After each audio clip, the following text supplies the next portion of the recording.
Melihatnya apa sebetulnya faktor yang membuat kemudian Pak Prabowo kemudian rebound sebetulnya? Ya ada dua hal ya. Yang pertama Prabowo efek sendiri. Prabowo efek. Sendiri. Apa itu? Ya kan.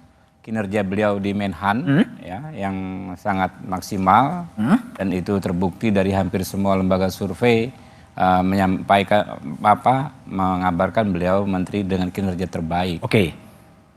Pos Menhan juga cocok ya dengan situasi saat ini, di mana di tingkat global ada masalah yang menarik perhatian. Geopolitik. Ya, geopolitik. Ada perang Ukraina Rusia, ada ketegangan Amerika China, Laut Cina Selatan dan lain sebagainya. Nah, yang satu Prabowo efek itu, yang kedua Jokowi efek. Jokowi efek. Jadi bergabunglah antara Prabowo dan dua Jokowi efek yang besar, Prabowo efek, Jokowi efek. Memang Pak Jokowi tidak pernah secara resmi formal menyampaikan dukungan pada Pak Prabowo, tapi kita melihat publik memahami gestur politik Pak Jokowi. Oke. Ya.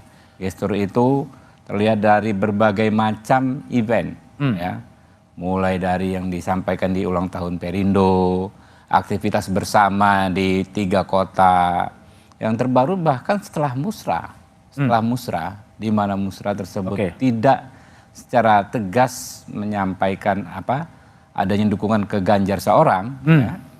Setelah musrah beliau nyebur barang itu yang di mana nanam mangrove itu. Nanam mangrove ya, itu yang jadi menarik perhatian ya.